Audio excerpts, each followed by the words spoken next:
Uh, One thing I want everybody to know is from our conversation is to trust.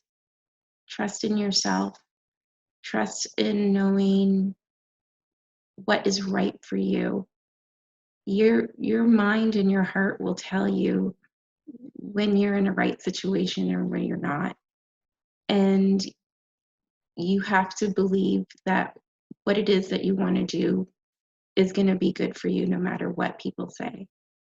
So trust in yourself and go for it. Thanks all for tuning into Dreamcatchers, where we make things happen. Dreamcatchers was formally launched to unlock the hidden potential in successful, self-motivated individuals who desire to take their life forward to the next level but need support to evolve.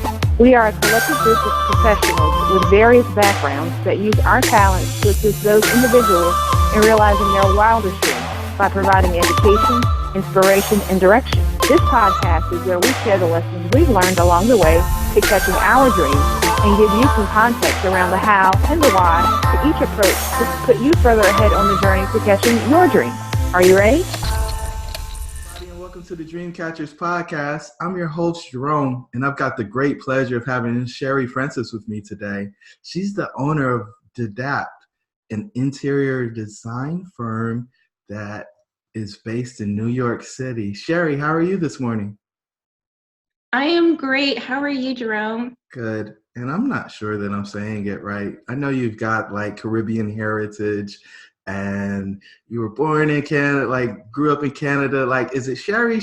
Like, what's the right way to say it? So my name is Shari. Okay. Shari Francis for everyone. And my company's name is Dadapt. And I have been an interior designer out here in Brooklyn on my own for 5 years. Wow. And yeah, I've been designing for almost 10, and it has been quite the journey. So how did you get to Brooklyn? I mean, that seems like just a really hard place to start. Well, it didn't start out in Brooklyn. Yeah, my journey actually started in film and television, and a lot of the things that I thought I wanted to do was about glamour when I was younger, and living that glamorous lifestyle, being in television, being in film, being with actors, being with directors. And when you're in it and when you're doing it, it's not as glamorous as you think it is. It's quite, I don't know, as a woman, it's quite different. And I do have to say that I am quite happy for the Me Too movement, because back in the day when I was doing film and television and behind the scenes, it was difficult to even be recognized for my talents or what it is that I could do just because I was a woman. So I actually started off in New York, and then I went to LA, and I was working actually for a magazine in coordination and writing. It's called Variety. And I got to see the ins and outs of the entertainment industry. And I realized that this wasn't for me. I realized I was not helping anyone, and I had a lot to give to society. So I actually ended up taking a course at UCLA. And let me backtrack a little bit, because my mother, after I graduated undergrad, my mother was like, "Why are you in theater? Why are you doing film and television?" She's like, "You should be a designer. You are always moving things around and trying to make things look perfect and make things functional. This is what you should be doing." And I told her, "No, Mom, there's no way I'm going to do that. There's no money in it. I can't deal with it. Leave me alone. I want to be in television." You wanted And to she be was a like, "All right." star.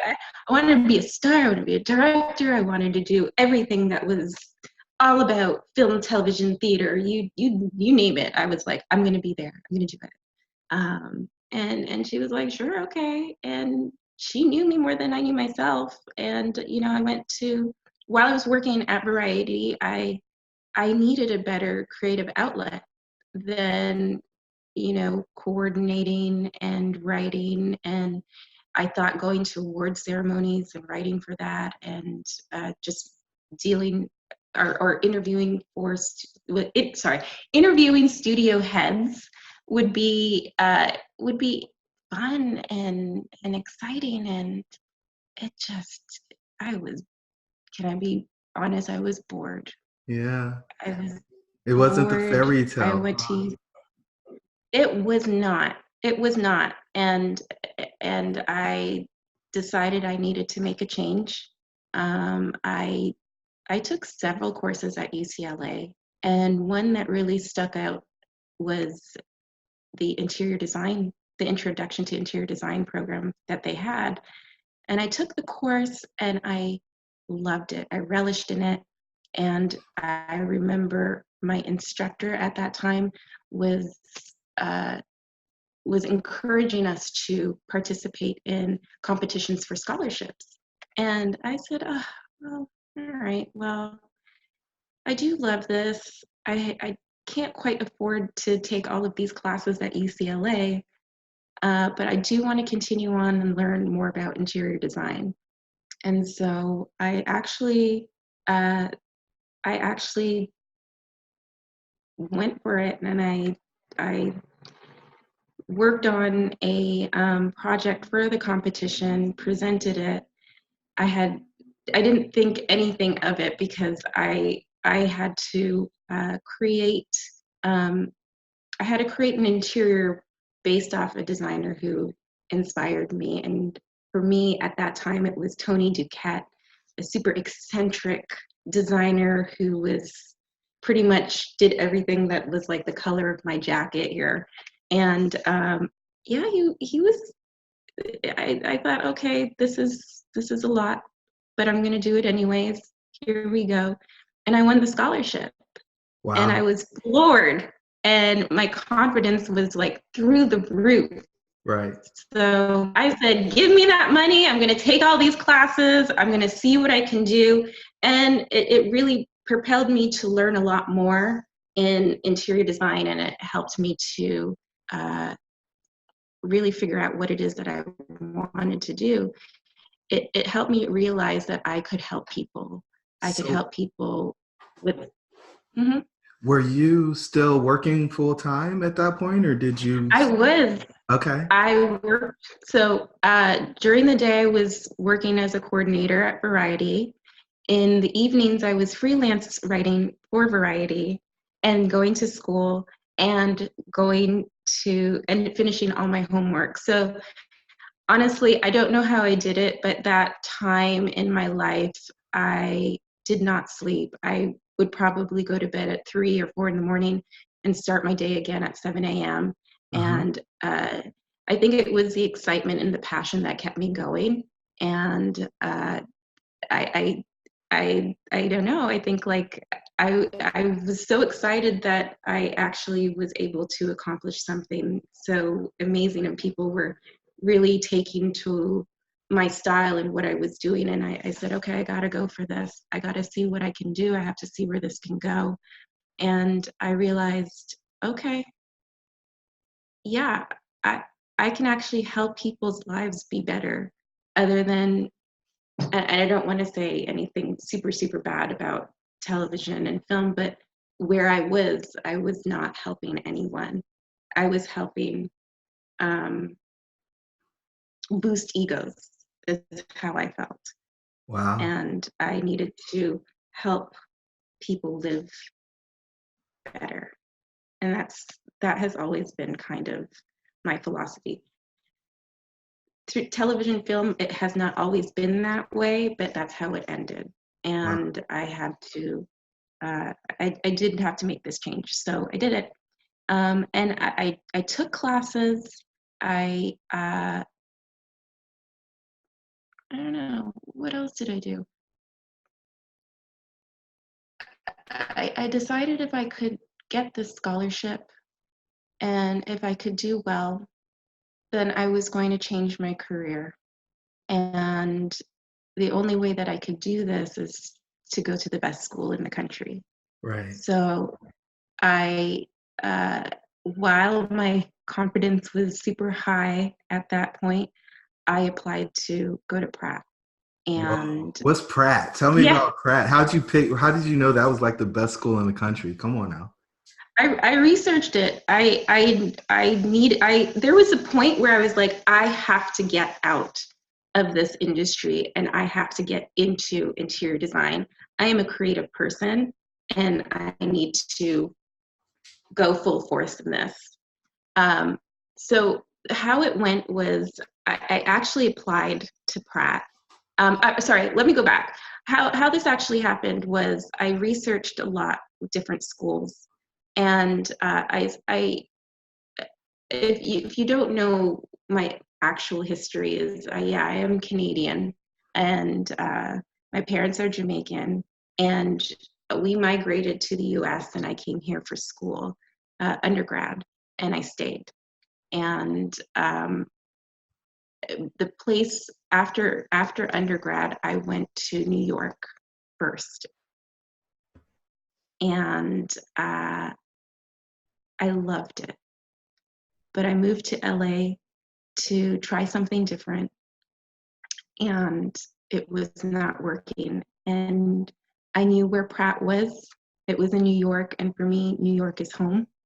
And I said, I'm going to apply here. I also knew that at that time it was the best interior design school to do your master's. So I said, okay, I'm going to do it. I applied. I wasn't sure if I was going to be accepted into the program because they only chose, I believe, 80 students out of the world at that time. And I said, I have to find a way. I just do. So I applied and I made friends.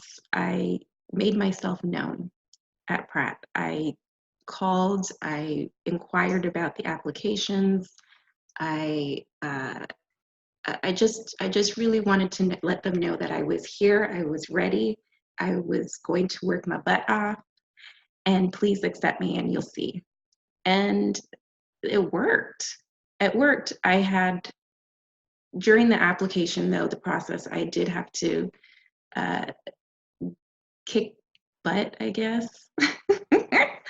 But no, I had my family rally behind me, and we worked on my application together to make it amazing, and worked on our statements, and we put a lot of love into it. Not just myself; they really wanted me to do this as well. And I think just having that village behind me really helped me to get into this school. So you said Pratt, but there had to be like a professor or somebody, administrator or somebody that you connected with, right? So Pratt's an organization, but how did you make that connection with the individual who, was 3,000 miles away from you? What did you do? Like, what was the kind of step by step that got you connected? I picked up the phone. I was in LA. I picked up the phone and I called the interior design department.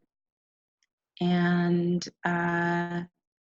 yeah, it was the administrator, the people in the office that were super helpful and super kind to me and super encouraging. And that just made me want to call back more and get more information and just kind of get to know them a little bit more. And they encouraged me to actually come to the school and see if it was a good fit before any of the acceptances were happening. And I did. I came, I went to the school, I saw it, I loved it. And I was like, please, what else do I need to do for my application? I'm ready. Wow. And then it happened. I don't know what else happened behind the scenes, but I definitely made myself known. And I think it's important. If you want something, you have to be persistent, Uh-huh. but not annoyingly persistent, but create kind of a bond or a friendship or something where people feel comfortable with you, and you will see things happen.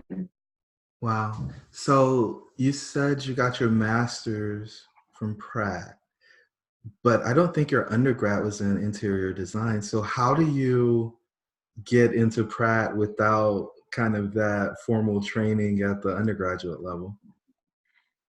Well, had UCLA, so I had a year of training from UCLA, and so that helped a little bit. But Pratt has an amazing program where you can work. Sorry, let me say that again. Pratt has a program, a master's program, where it's actually 3 years.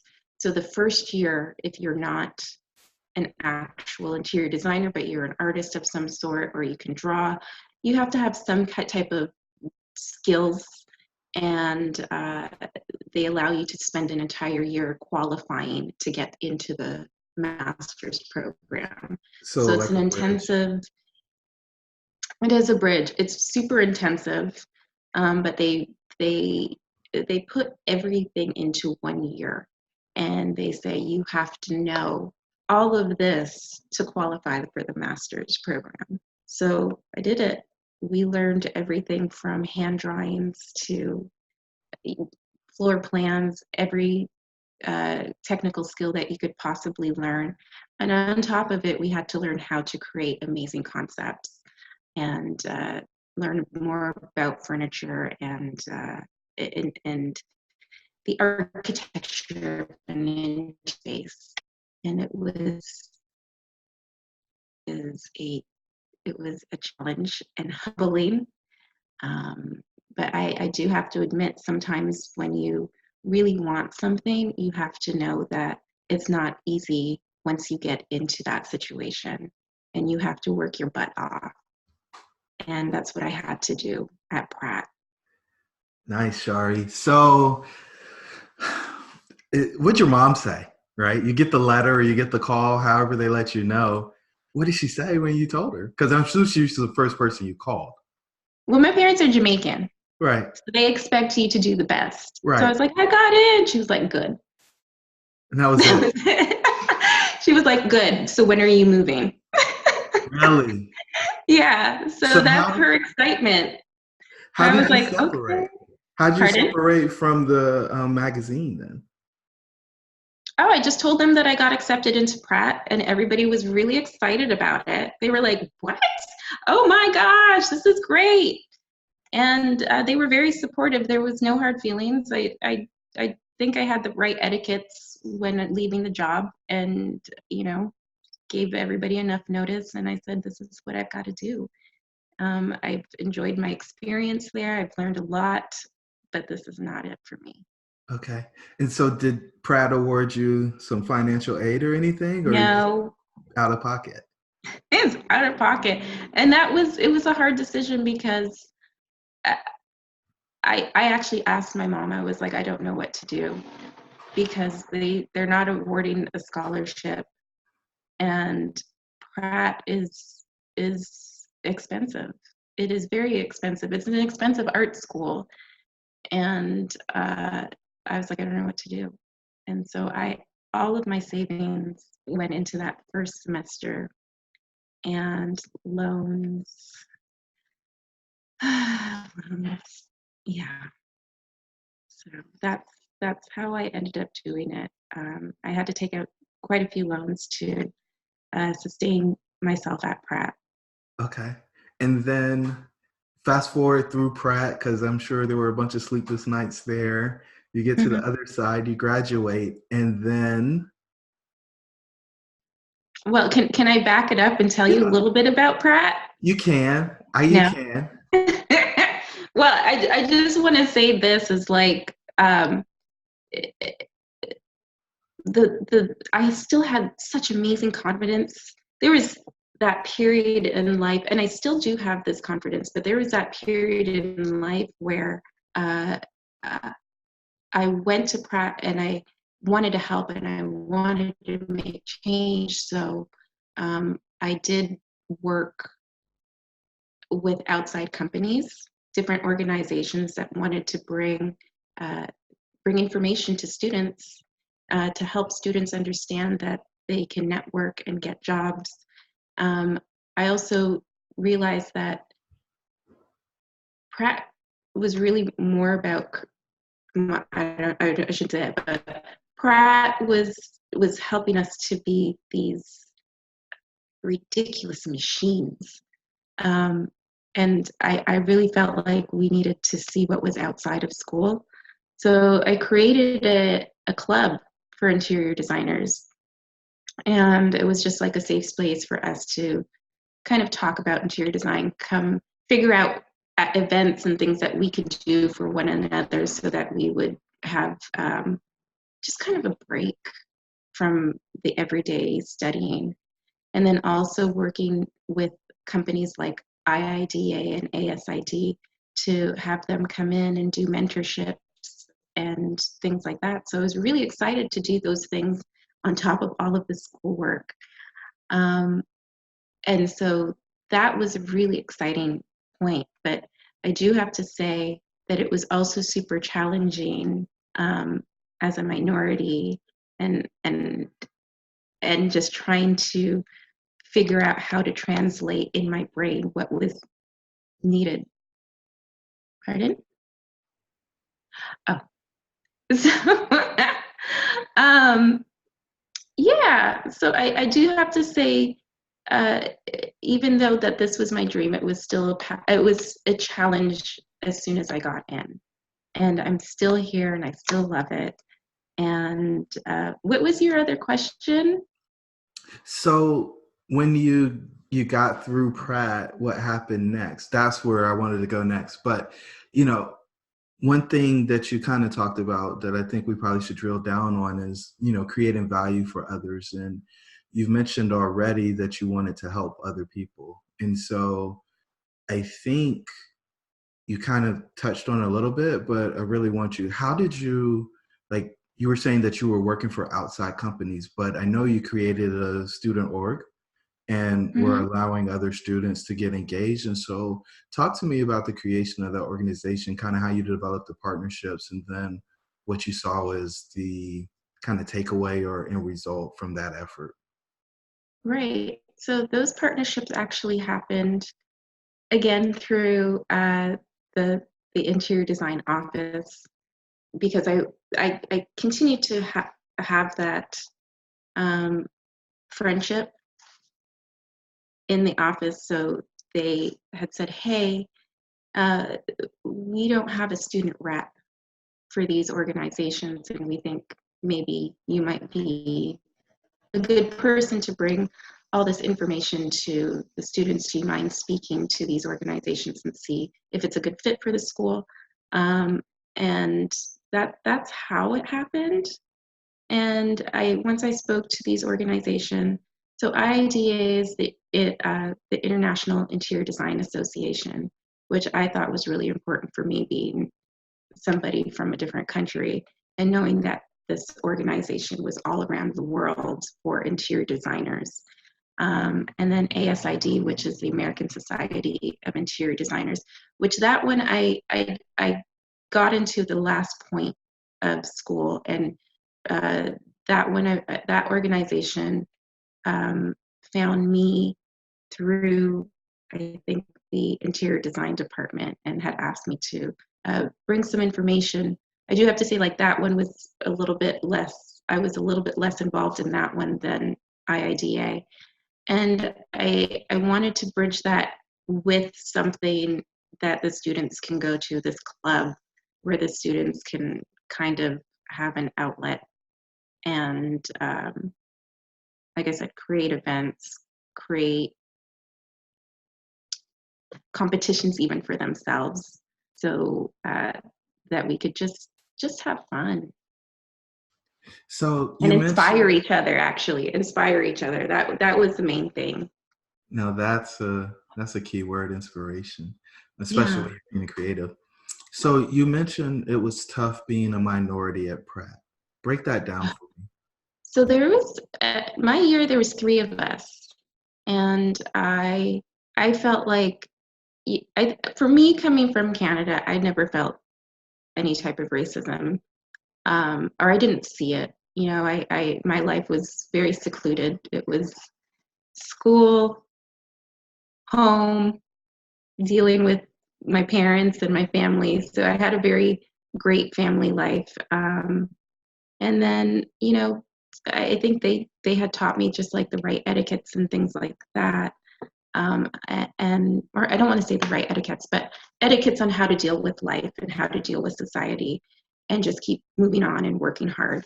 And I had that. And so I've used that throughout my life. And I realized getting to Pratt, it was not working. And I didn't understand why it wasn't working. And I had my challenges were things that I didn't understand in terms of, I can give you a story. I remember one of my instructors accused me of plagiarizing. And it's plagiarizing a drawing. And I was floored. I was floored by it. I was stunned. I at first I didn't know what to do. I didn't know whether to cry or what happened. But what I learned from Pratt was, or prior to Pratt, I was always a very nice person. But once I got to Pratt, I realized that I had a lot of fight in me. And I took this particular instructor and I said to her, I won't accept that. I won't accept your accusations. And I want to show you how good I am. And she was like, okay. So I said, after class, I said, you're not leaving until I redraw this so that you can regrade me and you can remove that accusation from me. And so we sat down, I redrew it right in front of her, and she was like, oh, you did draw it. I thought it was something that you took from the internet and put into this particular program. And she's like, I apologize. And I was like, thank you. So I had to resolve those situations, and there were plenty of those type of situations with me. And it changed who I am and how I see life now. And that wasn't the first time that teacher did that to me. She did it twice. Hey guys, back in 2016, me and the team decided to formalize Dreamcatchers as an organization that can help people achieve their wildest dreams. If this is you, please visit our website at dreamshouldbereal.com in order to find out the details of our services and how we can help you become a Dreamcatcher. Talk to you soon. Was that drawing actually on the internet? Like, how did she find the drawing? I had no idea that we could. I had no idea that we could find these things on the internet. I thought it was just a task that I had to draw, and I took the time to draw it for her, for class, for the assignment. And she actually showed me. She was like, so the program is called AutoCAD, and so she showed me that you can get these what we call blocks, which the drawing that I did was a bathroom, and she pretty much said I plagiarized doing a toilet, drawing a toilet. And I was like, what is going on? Why? What? I can't. Anywho, it was definitely a changing point for how I saw people and how people saw me. And I realized, okay, it's not about just working hard anymore. It's actually about being present and relevant and fighting. And it wasn't easy. There were a lot of moments of insecurity when I was going through Pratt and going through a lot of this nonsense. But in the end, I think it did make me stronger. I think it made me who I am and allow me to be where I'm at today, and just have a thicker skin. So at what point did you decide that fear just needed to get in the back seat and your insecurities needed to get in the back seat, but you were going anyway. Because I'm sure there were a few times where you're like, I need to turn around and go back and get my job. I'm going in debt. I don't have any income. Like, this sucks and it's hard. And these people don't even know who I am if they're accusing me of doing something dishonest. So what happened? Like, how did you get that confidence? Was there somebody encouraging you along the way, or were people saying, hey, Shari, you're not doing the right thing? Like, how did you keep that courage? It was a lonely process. It was something where I had to dig deep in myself and figure it out. My family was my rock, but my parents didn't understand. They're just like, work hard, do well, and you'll be fine. I'm like, no, there's something wrong. There's something wrong with the way that I'm being treated. When I work hard and I do well in anything else, I'm fine. People respect me. I'm not getting that here. And I think for me it was never really a fear. It was just trying to temper the anger. I didn't have like, oh my God. There was the insecurity, and then there was the anger, and then there was the point of okay, let's rationalize how we're going to work this situation out. Wow. So it was literally, yeah, it was literally like creating, just as we would create goals, I would sit down, write out like, okay, this is a big problem. I'm not enjoying it right now. I'm not having a good time. I need to speak to this professor or this instructor or this person and ask them why. Because at the end of the day, when I wrote all of this stuff out and I was like, the logic is, I'm paying you to teach me, and I want to know why or where I went wrong. And if you can't give me the answer, then my grades need to change. So I got really feisty.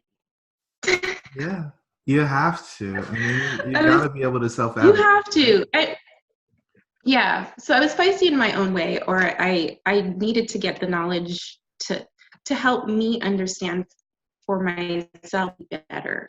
And that was the whole thing. It wasn't like, oh man, they see me as this type of person, and I feel, and now in turn, I'm going to feel insecure and bad and feel like I need to be put in this place. I was like, no, I'm here to learn. I gave up a career. I have to know everything, and I have to be the best that I can be. And if it's not good enough for you, then that's okay. I'm going to go figure it out and learn what I can learn. Nice. And that's I hope that answers your question. It does. It's good. I mean, I remember for me, when I sat in my business program for the first day, I kind of looked around. I was like, I don't know if I'm supposed to be here. I don't know if I can compete with these folks. And then quickly I realized that, I could probably sit in a classroom with anybody and compete. So it's just that self-doubt. And then, going back to, I am who I am. I know what got me here. And, I've had success at whatever I've tried before, or I didn't have success, but I made adjustments. But, this is what I'm passionate about. This is what I'm good at. And so as long as I stay true to that and I'm willing to put in the work required in order to be successful, then the outcome is predetermined. It's just a matter of actually arriving at that outcome. And so you reach your outcome, which is graduation. And then what happens? I was exhausted. Ouch. I was tired of fighting. I was beat down, and when I graduated, it was still towards the end of the recession, and the goal was to work your butt off and get that job, and I worked my butt off at school. I had an internship. I was helping my parents design their home, and I crashed hard. I got the job, and they wanted me to start right away, and I turned it down. I said, I just don't have the energy. I Whoa. didn't. So, I didn't. wow. I So don't for have the energy. I don't have the energy. Uh, I sublet my apartment. I moved back home, and for 6 months, I just tried to figure out what I did. Wow. So where was Yeah. home? Was it Canada, Jamaica? So Where'd you go? no, my parents migrated to Virginia, and they had been there, and I my mom was understanding. That was the first time my mom was actually understanding, because she saw the whole graduation process, and that's a whole other story. But she finally understood what I went through, and she was like, "Wow." She's like, "It's okay, come home." And I took 6 months off, and in that 6 months, it was trying to figure out, okay, I just changed my life, went to school to do something that I love, got beat down, and I don't know if I can do this. And I was like, my mom was very concerned, and I don't know what happened. I think that like after the 6 months, I was like, all right, I still love this. Those were just people, and just go ahead, do you. So I went back. I did the same thing that I always do. Um, Worked with two amazing firms, created relationships in order to get those jobs, stayed and tried to learn as much as I could. And then the economy turned, jobs weren't coming in, and I got laid off. And I do remember I worked with an amazing firm called the Schweitzer Group. It's a Black-owned architecture firm in New York City, and the place where I learned so much and felt so included. And their staff was so diverse, and it felt really amazing to be part of that. And it felt really amazing to be mentored by somebody who could see my potential. So my direct supervisor really pushed me to do good and to do better. And it was so sad when he did tell me, he's like, the projects are just not coming in, and we have to lay you off, but not for long.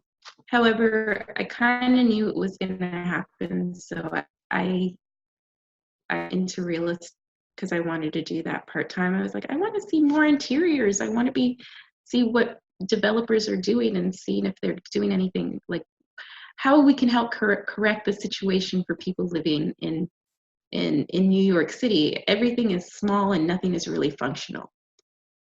And so I went into real estate, and when I did my test, I got laid off, and then I got hired by a real estate company, and I just started right away, very successful. And from real estate, everybody learned that I was an interior designer.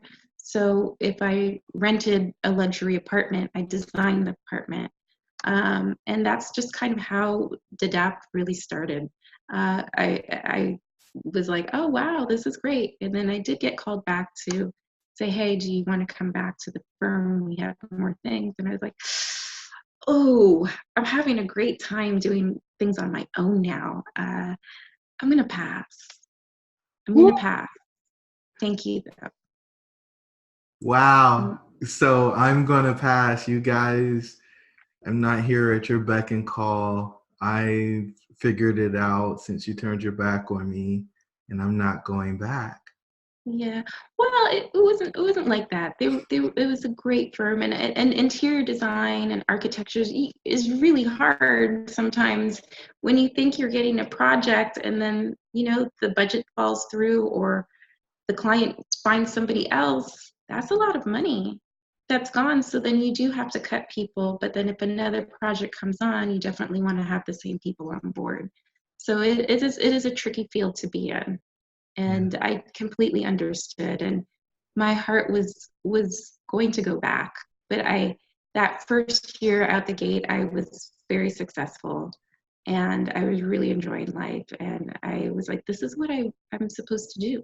I'm supposed to help people find the right place, and I'm supposed to help them, uh, or I'm supposed to make sure that they're able to live and design, or not design, they're supposed to be in a beautiful space that functions well for their needs. I like how you clean that up. You're so pleasant. At the end of the day, for me, I mean, you found, you didn't talk about any of the pain of being laid off, right? But I mean, it had to be a challenge considering you just got back into the workforce. You were trying to expand and you ended up contracting. And then in your contraction, you were able to focus on the real estate, which you flourished. And then because you were loving the job you were in, you were able to elevate and offer additional value to the folks who you were serving. And so for me, that's a beautiful thing. I think a lot of people get stuck, right? They get stuck in, well, these people did me wrong. They get stuck in, maybe I made the wrong choice with the school or changing a career. But for you, when you get in the process, you keep going, you put your head down, you keep fighting, you don't give up, even if the situation becomes inconvenient, and it's not as comfortable as you thought it was going to be when you got into it. And so I want to commend you for being able to say, hey, yeah, this isn't what I thought it is. I don't want to do this anymore, because I don't think a lot of people have that courage. They become what they are, right? You got into, Hollywood, fashion industry, so on and so forth. And that was you attaining the goal. But then once you got there, you realized that, hey, this really isn't what I thought it was going to be. It's not what it was romanticized to be as I was looking at it and picking it. Um, some people are just so committed to keeping up the appearance or the lifestyle. And, after getting to know you some, what I've realized is, you're you've run away from the vanity piece. You're looking for depth. You're looking for real impact. And, me and our tribe, we talk about significance is the only success, right? So a lot of people look like they're doing well. A lot of people look like they're having success. But for you, it's about true value creation. And I don't think everybody gets that. And so I think that's why Dadapt is having the success it's been having. So tell me about that. You told me that that's kind of how it got started, but what have you grown it into? Tell me what kind of projects you're focusing on, and then tell me what you're hoping to do next with it. Okay. So currently we are working with a lot of young developers, and we convert a lot of homes to either new construction or gut renovations, and we take it to the decoration level, and we do a lot of things for Airbnb, short-term living, and it's really fun.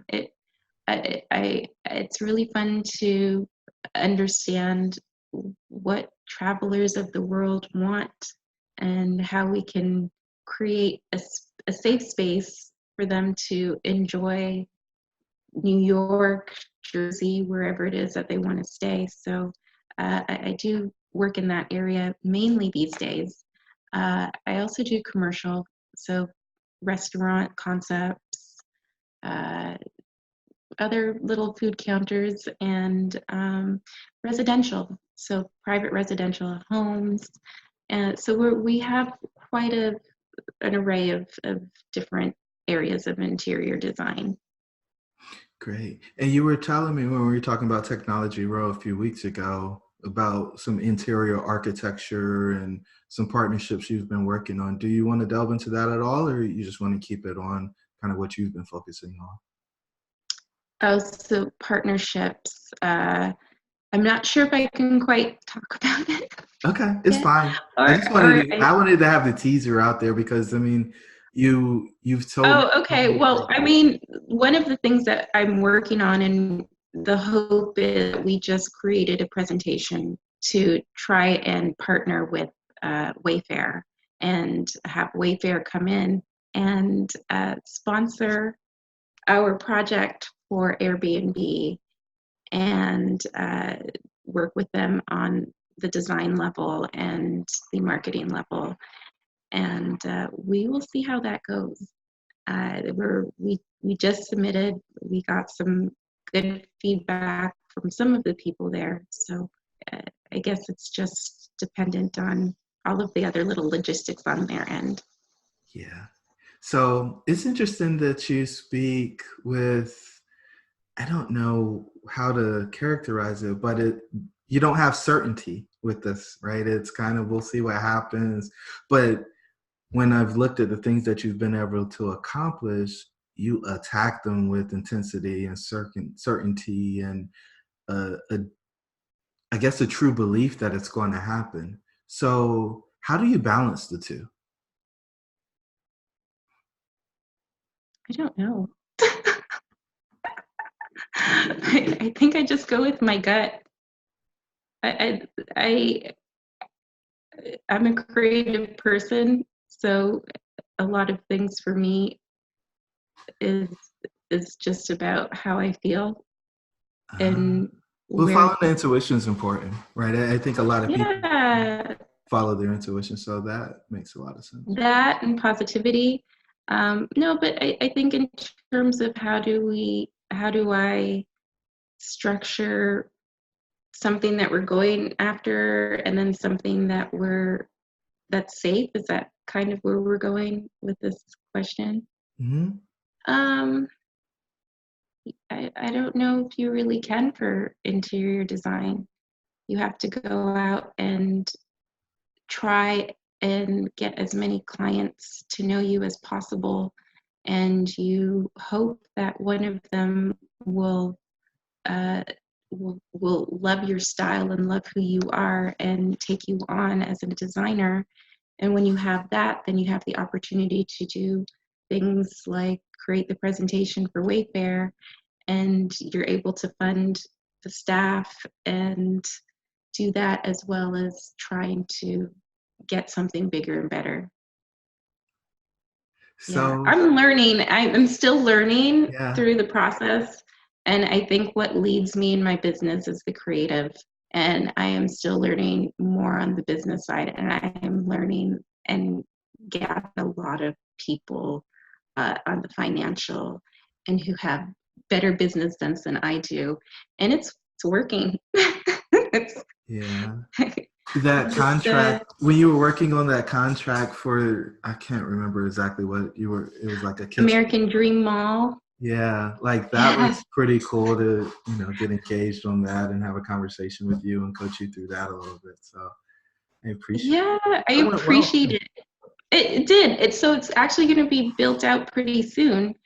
I guess also going back, because let me go back to also what you said. How do I sustain myself? I have amazing friends, and they always send me referrals, and usually those referrals are the ones that are ready to go on a project. Yeah. And so that's how I can sustain myself. So that happens, and then I have these ideas where I'm like, okay, let's try and see what we can do with this big company. We already have an in. We already talked to people. They love us. Let's see if we can try and make a partnership out of it. So it's interesting. You said your friends are amazing and they send you referrals. What I've found for the majority of people who've started their own business is their friends don't send them referrals and they don't support them by spending with them. So what about your network is so different? What about it is that we're just family. Huh. I don't know. They know what I do. They are excited about what I do. They've seen me work, so they have faith that whatever I do will be great and what my team will do. Nice. So I've got probably a couple more questions. We're coming up on our time. The first one is, what gift are you giving the world? What gift am I giving the world? I am giving the world the opportunity to live in spaces that work well for them. I'm giving the world opportunities to understand that whatever living situation they're in can be changed so it can adapt to who they are, what speaks to their personality and to their soul.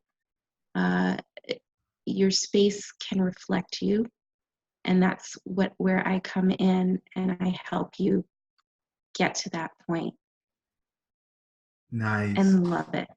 Nice. So tell me about the name. So you said adapt, and I was like, adapt. I never asked what it means. Tell me what it means. So Dadapt is a mix of design and adaptation. And so my